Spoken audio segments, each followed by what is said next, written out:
Even without doing any activity, you can still manifest what you want. If you organize these 4 dimensions in one direction and keep it unwavering in that direction for a certain period of time, now he believes Shiva will do it for him and it will happen. So is Shiva going to come and build your house? No, I want you to understand, God will not lift his little finger for you. What has not happened till now on this planet can happen tomorrow. Human beings are capable of making it happen tomorrow.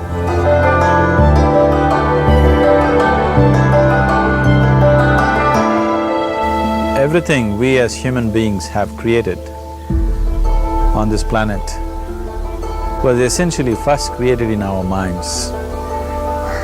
All that you see, which is human work on this planet, first found expression in the mind, then it got manifested in the outside world. The wonderful things that we have done on this planet and the horrible things that we have done on this planet, both have come from the human mind.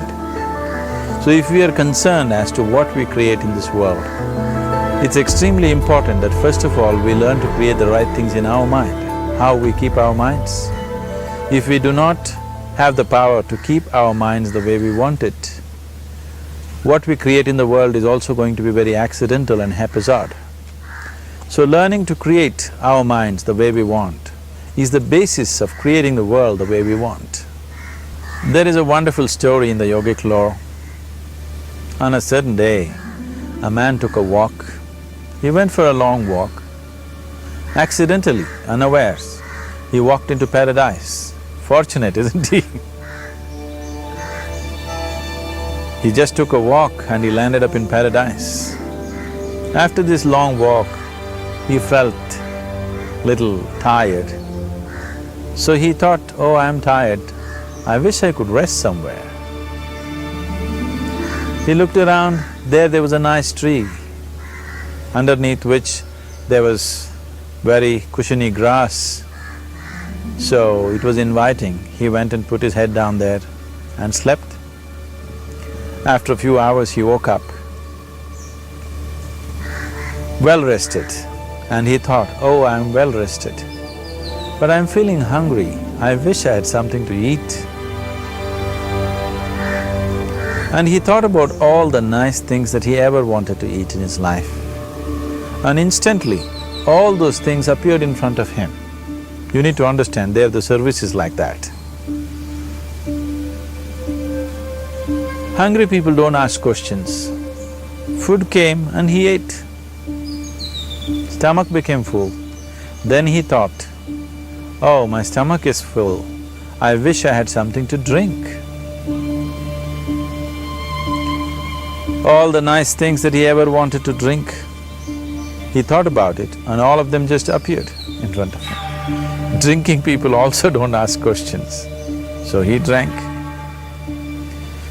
Now with a little bit of alcohol in him, you know Charles Darwin told you, all of you are monkeys, your tail fell away. Not me, Charles Darwin told you that you were all monkeys and your tail fell away and then you became human. Yes, definitely the tail fell away. But the monkey, in yoga, we always refer to an unestablished mind as markata, which means a monkey. Why we are referring to the mind as a monkey is, what are the qualities of a monkey? One thing about a monkey is, it's unnecessary movement. And another thing about the monkey is, if I say you're monkeying somebody, what does it mean? Imitation. Monkey and imitation have become synonymous. So these two essential qualities of a monkey are very much the qualities of an unestablished mind. Unnecessary movement, you don't have to learn it from the monkey, you can teach it to the monkey. And imitation is full-time job of the mind. So when these two qualities are on, a mind is referred to as a monkey. So this monkey became active within him. He just looked around, thought, what the hell is happening here? I asked for food, food came. I asked for drink, drink came. There must be ghosts around here. and ghosts came. Oh, the ghosts have come, they're going to surround me and torture me, he thought. Immediately the ghosts surrounded him and started torturing him. Then he started screaming in pain and said, oh, they're going to kill me, and he died. Just now he said he's a fortunate being. The problem is he was sitting under a kalpavriksha or a wishing tree. He asked for food, food came, he asked for drink, drink came, he asked for ghost, ghost came, he asked for torture, torture came, he asked for death, death happened. Now don't go looking for these kalpavrukshas in the forest. You can barely find a tree these days. A well-established mind, a mind which is in a state of samyukti, is referred to as a kalpavriksha. If you organize your mind to a certain level of organization, it in turn organizes the whole system. Your body, your emotion, your energies, everything gets organized in that direction. Once all these four dimensions of you, your physical body, your mind, your emotion and the fundamental life energies are organized in one direction, once you are like this, anything that you wish happens without even lifting a little finger actually. It would help to assist it with activity, but even without doing any activity, you can still manifest what you want if you organize these four dimensions in one direction and keep it unwavering in that direction for a certain period of time. Right now the problem with your mind is, every moment it is changing its direction. It is like you want to travel somewhere and every 2 steps if you keep changing your direction, the question of you reaching the destination is very remote unless it happens by chance. So, organizing our minds and in turn organizing the whole system and these 4 basic dimensions of who you are right now in one direction, if you do this, you are a kalpavruksha yourself. Anything that you wish will happen. But right now, if you look at your lives, everything that you have wished for till now, if it happens, you have finished. Everything and everybody that you have desired for, if all of that lands up in your house today, could you live with that? Once we're empowered like this, it's very important that our physical action, emotional action, mental action and energy actions are controlled and properly directed. If it is not so, we become destructive, self-destructive. Right now, that is our problem. The technology, which is supposed to make our life beautiful and easy, has become the source of all the problem that we are destroying the very basis of our life, which is the planet. So what should have been a boon, we are making a curse out of it. What has brought incredible levels of comfort and convenience to us in the last 100 years or so has also become a threat to our life simply because we are not conscious action, we are in a compulsive state of action. So organizing our minds fundamentally means moving from a compulsive state of activity to a conscious state of activity. You might have heard of people for whom they asked for something and beyond all expectations it came true for them. Generally this happens to people who are in faith. Now, let's say you want to build a house. If you start thinking, oh, I want to build a house, to build a house I need 50 lakhs, but I have only 50 rupees in my pocket, not possible, not possible, not possible. The moment you say not possible, you are also saying I don't want it. So on one level, you're creating a desire that you want something, on another level, you're saying I don't want it. So in this conflict, it may not happen. Someone who has some faith in a god or in a temple or whatever, who is simple-minded, faith works only for those people who are simple-minded. Thinking people, people who are too much thinking, for them it never works. A childlike person who has a simple faith in his god or his temple or whatever, he goes to the temple and says, Shiva, I want a house. I don't know how, you must make it for me. Now in his mind there are no negative thoughts. Will it happen? Will it not happen? Is it possible? Is it not possible? These things are completely removed by this simple act of faith. Now he believes Shiva will do it for him and it will happen. So is Shiva going to come and build your house? No, I want you to understand, God will not lift his little finger for you. What you refer to as God is the source of creation. As a creator, he has done a phenomenal job, there's no question about it. Could you think of a better creation than this? Is it in anybody's imagination to think anything better than what is there right now? So as a creator, he has done his job wonderfully well. But if you want life to happen the way you want it, because right now, the very crux of your happiness and your well-being is this: if at all if you're unhappy, the only and only reason why you're unhappy is life is not happening the way you think it should happen. That's all it is. So if life is not happening the way you think it should happen, you're unhappy.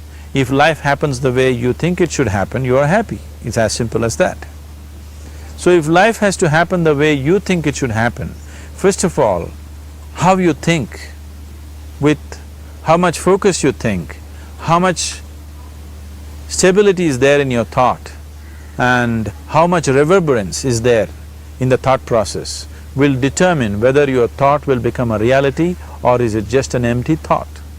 Or how you do not create any impediments for your thought by creating negative thought process.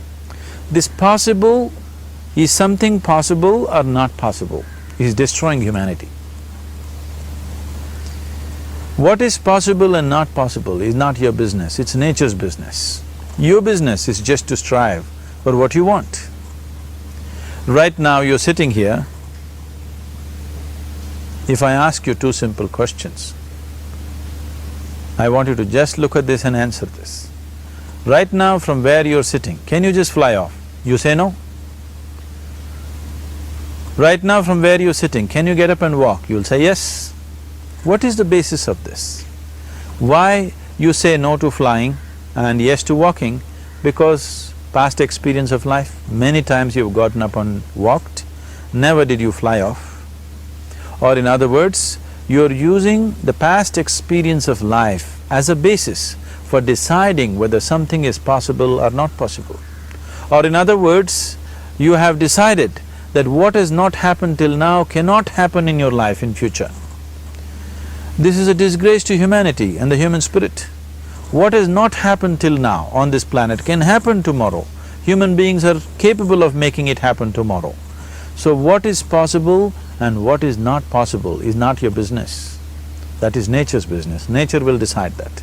You just see what is it that you really want and strive for that.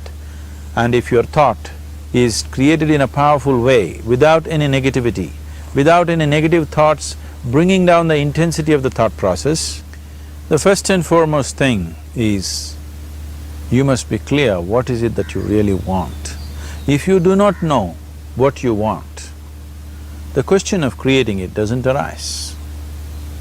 If you look at what you really want, what every human being wants is, he wants to live joyfully, he wants to live peacefully. In terms of its relationships, he wants it to be loving and affectionate. Or in other words, all that any human being is seeking for is pleasantness within himself, pleasantness around him. This pleasantness, if it happens in our body, we call this health and pleasure. If it happens in our mind, we call this peace and joy. If it happens in our emotion, we call this love and compassion. If it happens in our energy, we call this blissfulness and ecstasy. This is all that a human being is looking for. Whether he is going to his office to work, he wants to make money, build a career, build a family, he sits in the bar, sits in the temple, he is still looking for the same thing. Pleasantness within, pleasantness around. If this is what we want to create, I think it's time we addressed it directly and commit ourselves to creating it. So you want to create yourself as a peaceful human being, joyful human being, loving human being, a pleasant human being on all levels. And do you also want a world like this? A peaceful world, a loving world, a joyful world? No, I want greenery, I want food. When we say a joyful world, that means everything that you want has happened. So this is all that you're looking for. So all that you need to do is commit yourself to creating it, to create a peaceful, joyful and loving world, both for yourself and everybody around you. Every day in the morning, if you start your day with this simple thought in your mind, that today, wherever I go, I will create a peaceful, loving and joyful world. If you fall down 100 times in the day, what does it matter? For a committed man, there is no such thing as failure. If you fall down 100 times, 100 lessons to be learnt. If you commit yourself like this to creating what you really care for, now your mind gets organized. Once your mind gets organized, the way you think is the way you feel, your emotion will get organized. Once your thought and emotion is organized, your energies will get organized in the same direction. Once your thought, emotion and energies are organized, your very body will get organized. Once all these four are organized in one direction, your ability to create and manifest what you want is phenomenal. You are the creator in many ways. That which is the source of creation is functioning within you every moment of your life. It is just that, have you kept access to that dimension or not? Organizing the four basic elements of your life will give you that access. There are tools and technologies to do this. The whole science of yoga, the whole technology that we refer to as yoga is just about this, transforming yourself from being just a piece of creation to become a creator.